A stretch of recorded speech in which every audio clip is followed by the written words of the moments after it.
It was her birthday too. I think maybe that's it. It was her birthday. I'm going to be 68 tomorrow. Oh, happy birthday, Happy birthday, Cindy. Yay. Oh, yay. Happy birthday, Cindy. You're 68. surviving. Thank you. Yeah. I didn't think about it till I was listening to you say that your niece is going to be 4 tomorrow. Yeah. Wow. That's something. Oh, wow. Yeah, you know, Bill Thetford's birthday is April 25th. So that's coming up in a couple weeks too. All right, but he's passed away. But anyway, Audsie, this mic is all yours. Oh, thank you, everybody. It's great to be here and reading A Course in Mysticism and Miracles, Begin Your Spiritual Adventure by John Mundy. He's a PhD. He's written a lot of books, and he's got a great style of writing. I'm enjoying it. Last time we read a quote from the workbook lesson 155. Now you see it. The world is an illusion. And we just heard that in Corinne Zuka's book that Rev Bill and I were reading, From Anxiety to Love. And it's here as well. The world is an illusion. Those who choose to come to it are seeking for a place where they can be illusions and avoid their own reality. Yet when they find their own reality is even here, then they step back and let it lead the way. What other choice is really theirs to make? To let illusions walk ahead of truth is madness. But to let illusions sink behind the truth and let the truth stand forth as what it is merely sanity. Yeah, I just am ready to abide in this truth. And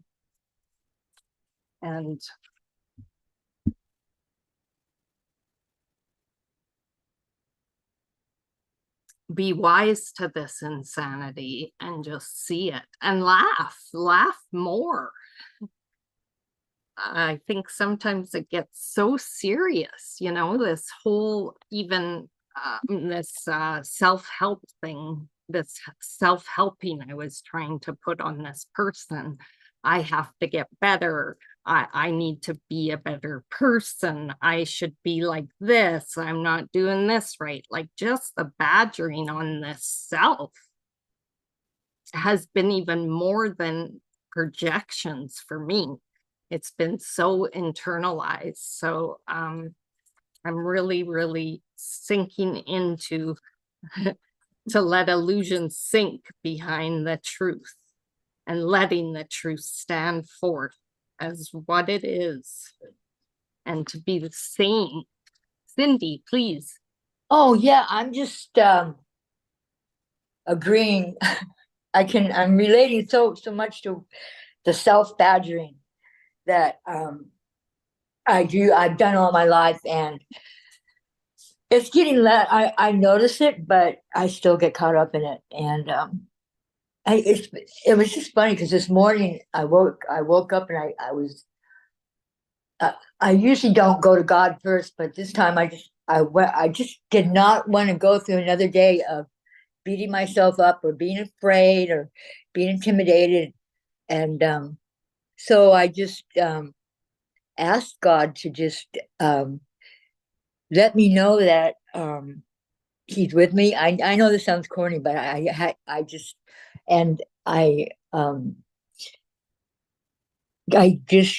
put all my faith into Him. I can't really put it into words, but I just that's what I did. Is I just started putting my faith into God. And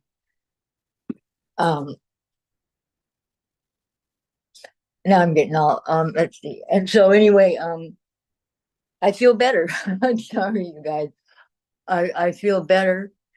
And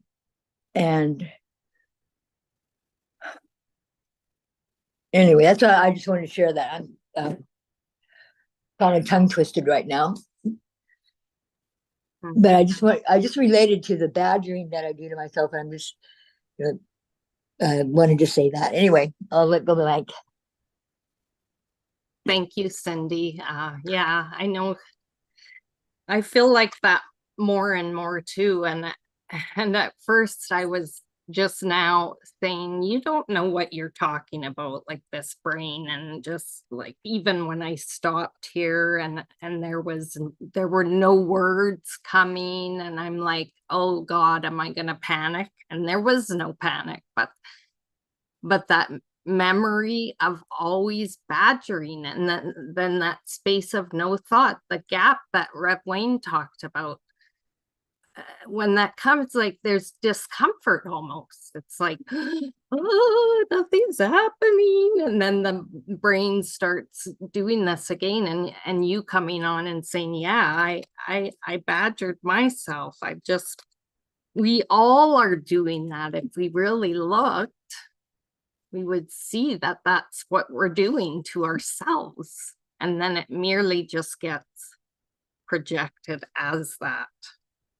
It is clear to me, but it isn't clear. It's funny. And Cindy, did you want to say something else? Nope. Rev Wayne? Yeah, I think one of the reasons why we badger ourselves is we think we're immune to, we're not. The ego is going to get to us, and we have the nature of our stay here is at times not only the ego get to us, but every once in a while we're going to badger ourselves. That's just life. And it's not the end of the world. The ego's going to get to us. The ego's going to make us do things that we don't want to do, and that's why we're here. We set the whole place up so the ego would get to us. That's why we wanted to be separate. We wanted to hide from God. We wanted to hide from what we think we did, and so it makes sense that when something happens that we don't like and we feel stuck and we feel like we're serving the ego, we beat ourselves up. We think that we've done wrong somehow. And we shouldn't be doing this. We should feel good all the time and be at peace all the time. But if that was the case, then we would have no problem here. We'd be fine. We wouldn't need to, we'd all be waking up. The point is, the ego is right where we are as Christ is. Now, ego is an illusion, Christ is not, but still, the illusion is something we believe in. And so it's going to be there. So next time it happens, instead of beating yourself up, it's just the ego. It's doing what it does. It's like I'm gonna let it do what it does. I'm not gonna listen to it, and I'm gonna try to just choose Christ again. There's no big deals. Why beat up on yourself? How's that gonna help? Instead, just approve of yourself. I allow myself to approve of myself, even if the ego is got to me. I don't care. I approve of myself anyway, and I approve of myself some more and some more, and I'm gonna give myself absolute approval for everything I just did. Even though I follow the ego, I still approve of myself, period, for no reason. And then when you really feel good about yourself again, you can follow Christ. Beating up on yourself is not going to help you follow Christ. I think when like that's what I was doing this morning, was I was seeking approval from God, instead of like what you're saying is, just going right there and improving on myself. Anyway, that's all I wanted to say.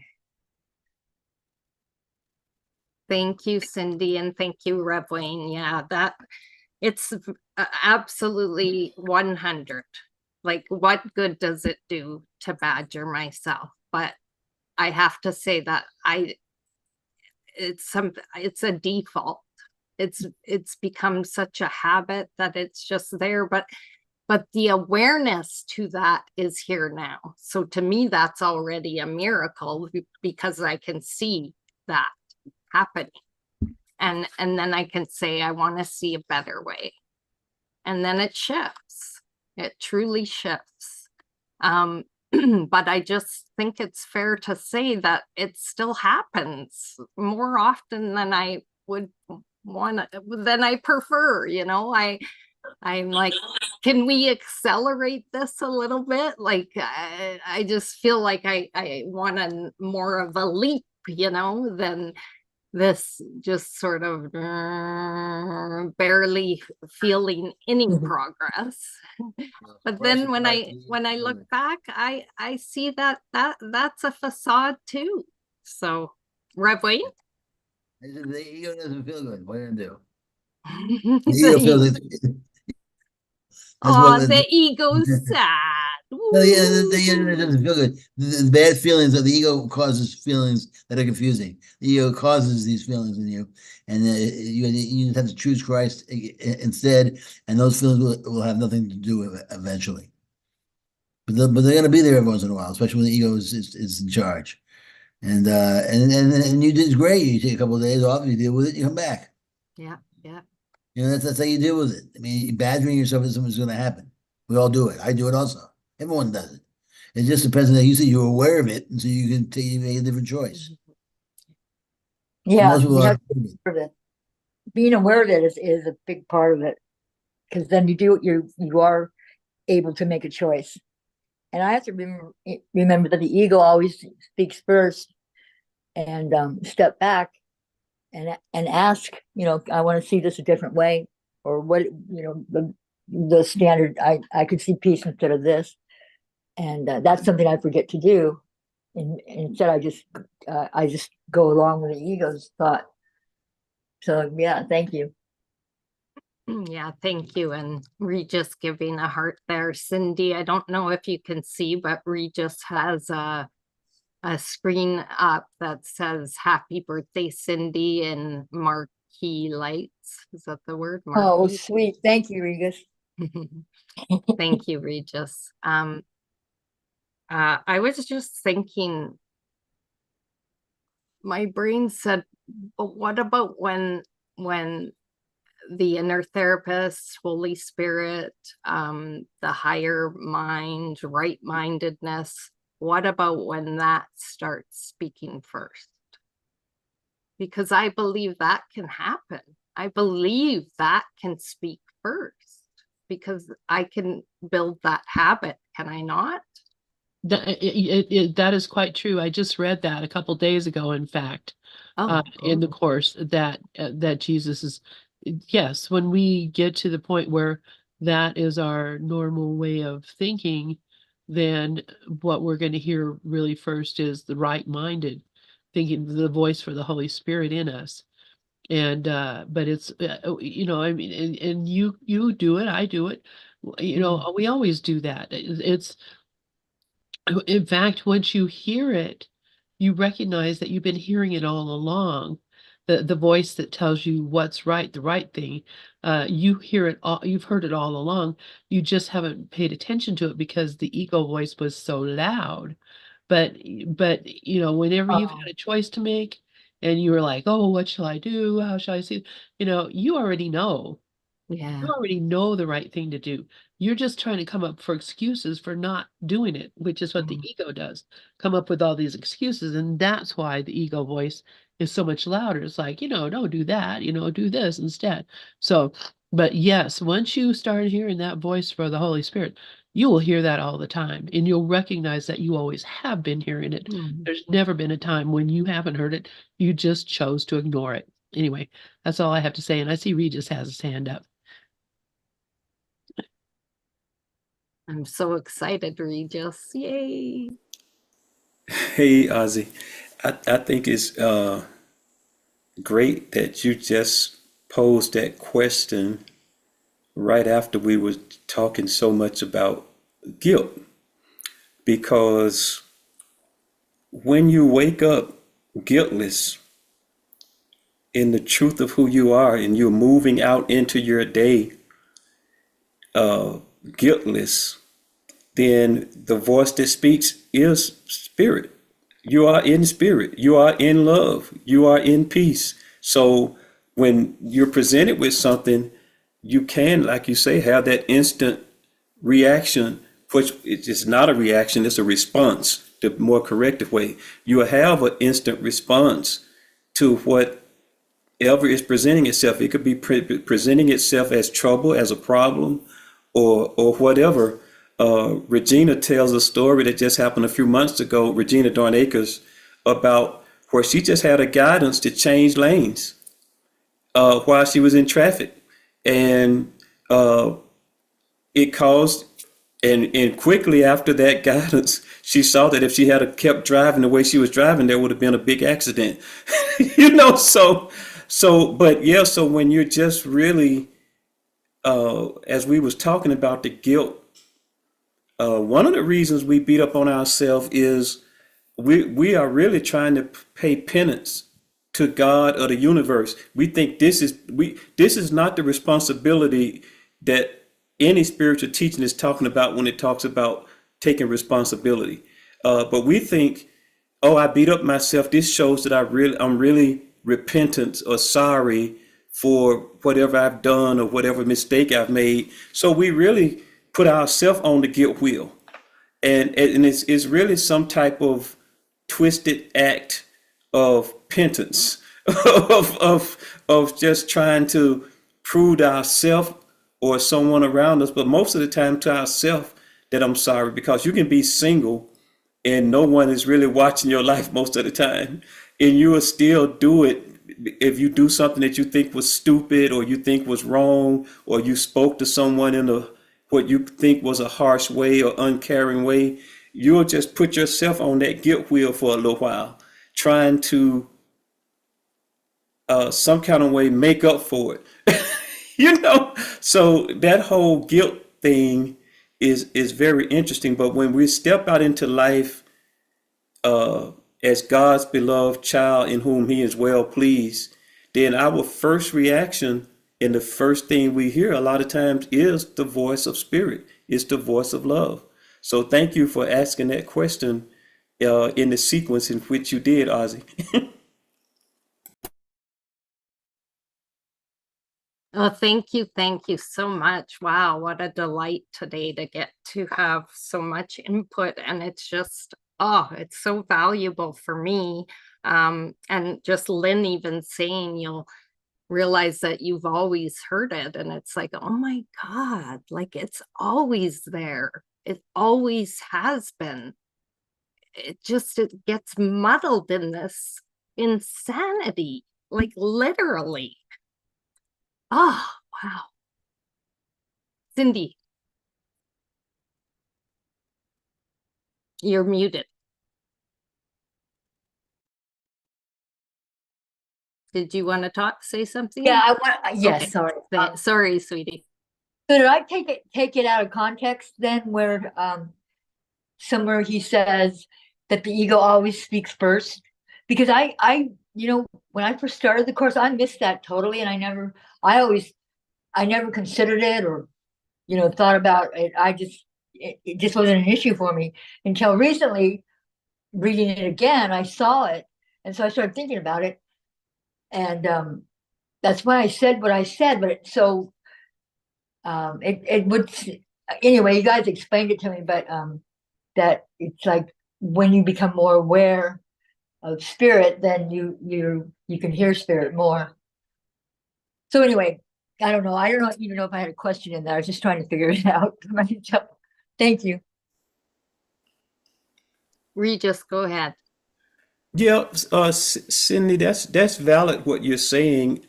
In terms of one of the things about A Course in Miracles is that it speaks to us in two places. It speaks to us where we are at times, and it also speaks to the truth of who we are. So I think when it says the ego speaks first and speaks loudest, yeah, when you're walking around thinking that you're a Cindy, when I'm walking around thinking I'm Regis, I'm my wife's husband, I'm my mama's son, I'm a victim of Republican politics and all the stuff that comes with being a body. When I'm walking around as ego, in ego, believing I am all of those things, yeah, the first thing that speaks is ego. So I think when the Course is saying that and is speaking to Helen, is giving Helen a lot of direction for her own life and where she was. Yeah, when you're walking around thinking this is who I am and this is all of who I am, a body that lives, breathes, and dies. At someday the Lord giveth, the Lord taketh away. You know, if you when you're walking around in that state, yeah, the voice that speaks first and speaks loudest a lot of times is the ego. Yeah. Yeah, Thank thank you. you. Thank you, Regis. Yeah, thank you. That's so great. I want to read this bookmark I have. It says, I remember who I am. I accept that I am love. I release all judgments of others and know that they are doing the best they can. I keep my life simple and follow my highest path.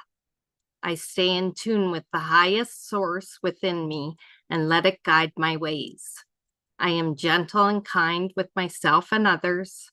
I pace myself with one step at a time. I know the perfect circumstances present themselves for my perfect continued growth. I am love. I am joy. I am peace. And Lynn wrote in the chat, the two voices speak for different interpretations of the same thing simultaneously, or almost simultaneously, for the ego always speaks first. Alternate interpretations were unnecessary until the first one was made. And that's from chapter 5. And I'm just going to end today with a song. So I'm going to share my screen, and I love the feedback. Thank you all so much for being here. I appreciate it so much. Thank you. I'm going to share my screen. I'm going to stop your share. All right.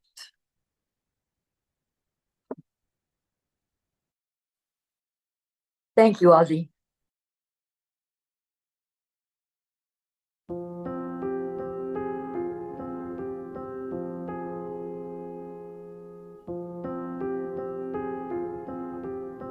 Hello, darkness, my old friend.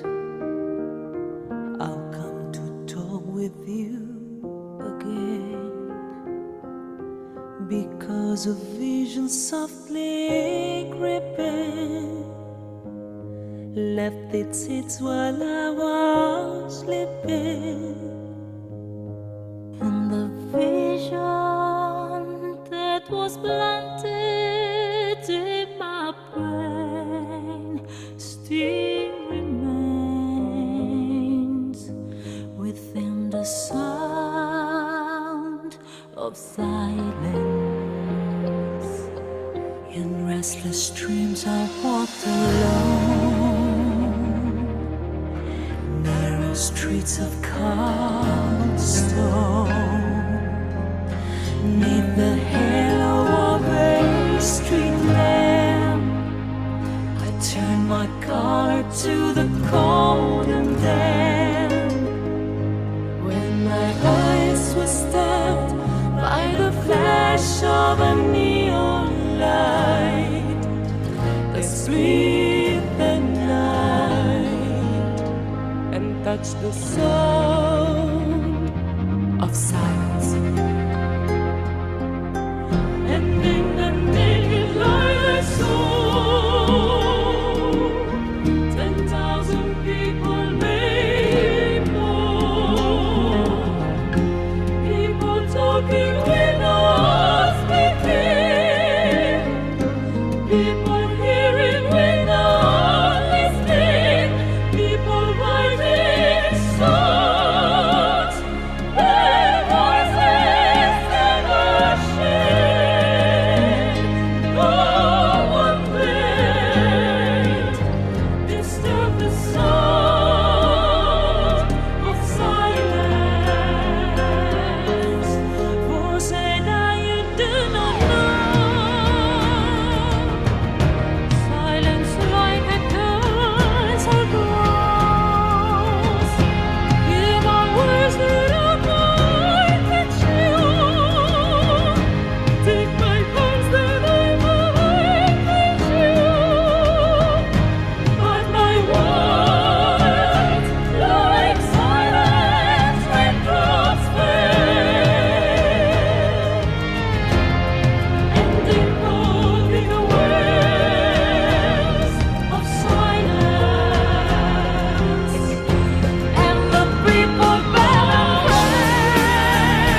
Not dramatic at all, hey? That's a great song. Great song, and also great on great cover.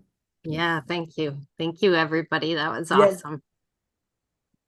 Thank you, Audie.